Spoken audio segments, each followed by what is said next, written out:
तो 1961 में जब राजस्थानी ग्रेजुएट एसोसिएशन की स्थापना हुई, उस समय राजस्थानी समाज में पढ़ाई काफ़ी कम थी, और उस समय और उस जमाने में किसी स्नातक का बन जाना अपने आप में एक उपलब्धि मानी जाती थी। और उन दिनों ऐसा कोई संगठन राजस्थानी समाज का नहीं था जहां स्नातक लोग एक प्लेटफॉर्म पर आए और समाज में दूसरे लोगों को प्रोत्साहित करें कि वो स्नातक बने।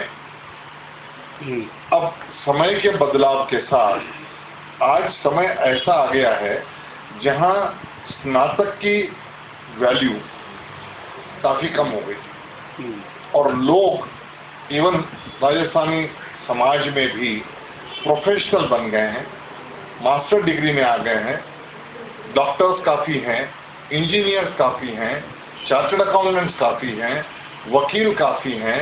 तो इस नमूने का जो बदलाव आया, हमको अपने आप को उस परिस्थितियों को सोचते हुए हमको अपने आप में एक बदलाव लाना जरूरी है। भाई साहब, मुझे इस पर ऑब्जेक्शन है जो आपने कहा कि स्नातकों की वैल्यू नहीं रही है, साधारण हो गए हैं स्नातक, ये कह सकते हैं। आज साधारण हो गए बोलो या वैल्यू नहीं रही बोलो, क्योंकि एक जमाने में जिस समय मैं मेरे ग्रेजुएशन में 60% मार्क्स लेकर आया, तो मेरा नाम कई ऊंची श्रेणी के अंदर रहने से निज़ाम कॉलेज में मुझे एडमिशन मिला। आज अगर 60% का मार्क्स लेकर अगर कोई आता है ग्रेजुएशन में, उसको किसी जगह कोई वो मिलती नहीं है, एडमिशन नहीं मिलती है। आज कंपटीशन इतना ज़्यादा हो गया है जिसके अंदर 90%, 95%, 98% तक आ गया, तो आपको ये बोलना पड़ेगा 60% की वैल्यू नहीं है। हालांकि 60% आज भी फर्स्ट क्लास माने जाते हैं। मेरा बोलने का मतलब क्या है, आज वैल्यू अगर आप सर्विस में भी जाना चाहते हो, क्योंकि लोग पढ़ाई और उसकी डिग्री की वैल्यू ज़्यादातर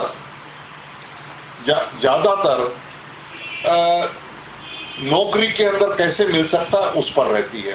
आज अगर एक स्नातक बन के आता है, वैल्यू का मतलब ये है कि अगर एक स्नातक आता है, उसके कंपैरिजन में आज अगर आपको एक पोस्ट ग्रेजुएट आदमी मिलता है, एक प्रोफेशनल आदमी मिलता है, एक MBA आदमी मिलता है, या तो उसकी वैल्यू के मुकाबले में स्नातक की वैल्यू कम हो गई, अंकों की वैल्यू कम हो गई है, अंकों की वैल्यू और डिग्री की वैल्यू, क्योंकि आज उसका रिकग्नाइजेशन जिस नमूने से होना है, क्योंकि ये एक स्पेशलाइजेशन का समय आ गया।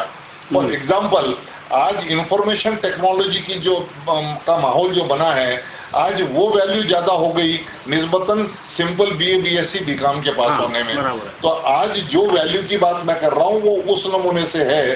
तो आज हमको चाहिए कि हमारे राजस्थानी स्नातक संघ में एक इस प्रकार का बदलाव आए जो लोगों को इंगित करे कि भाई आपको किस तरह की पढ़ाई करनी है, आपको क्या बनना है और कैसे उसमें तरक्की करना है। और क्या राजस्थानी स्नातक संघ की तरफ से हम आने वाले समाज के लोगों को ये बता सकते हैं कि वोकेशनल प्रोग्राम जो होते हैं, जहां पर लोगों को एम्प्लॉयमेंट अपॉर्चुनिटीज बढ़ती है।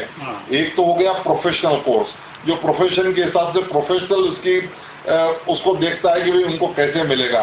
दूसरे जो ग्रेजुएशन कर जो ऊपर जाते हैं, उसमें हमको सबसे बड़ा बदलाव लाना है कि उनको वोकेशनल कोर्सेज की तरफ डाइवर्ट करके वो बच्चे अगर पढ़ेंगे तो उनको बोलेगा कौन, मार्गदर्शन करना राजस्थानी स्नातक संघ का काम है। इस कार्य में मैं अप्रिशिएट करूंगा हमारे एक पूर्व अध्यक्ष डॉक्टर सुखानंद जैन, जिन्होंने वोकेशनल कोर्स के बारे में या वोकेशनल नॉलेज के बारे में एक विंग बनाया था। अनफॉर्चुनेटली बाद में राजस्थानी स्नातक संघ में वो कोर्स वो कार्यक्रम या वो स्कीम नहीं चली। तो आज बदलाव की आवश्यकता ये है कि हमको इस नमूने की चीज करना चाहिए। दूसरी चीज, ये बदलाव की आवश्यकता के बारे में पिछले करीब 7-8 साल से मैं बोलता आ रहा हूँ राजस्थानी स्नातक संघ में कि भाई पहले हमारे पास कोई स्थान नहीं था। अब आज जब हमारे पास स्थान है और उस स्थान का पूरा उपयोग करने के लिए अगर हम विद्यार्थियों को अपनी जगह बुलाकर, जो कमजोर विद्यार्थी हैं, एज ए स्नातक हमारा काम है उन विद्यार्थियों को मदद करना। तो क्या हम राजस्थानी स्नातक संघ के अपने सभागृह में विद्यार्थियों के लिए कुछ ट्यूशन या कोचिंग की व्यवस्था कर सकते हैं? क्योंकि हम अगर स्नातक बन गए तो हमारा काम है उनकी मदद करना। और विशेष बात यह है कि राजस्थानी स्नातक संघ की मेंबरशिप जो इतनी बढ़ गई है, उसके अंदर कई प्रकार के हर क्षेत्र के लोग हैं जो आकर अपनी मदद कर सकते हैं, या हम बाहर से किसी की मदद लेकर हमारे फ्यूचर के आने वाले लोगों के मदद कर सकते हैं। ये बदलाव बहुत जरूरी है। जैसा हम वोकेशनल की बात कर रहे हैं, उसी नमूने से हमारे स्थान का उपयोग और बच्चों को गाइडेंस करने में ये काम आएगा।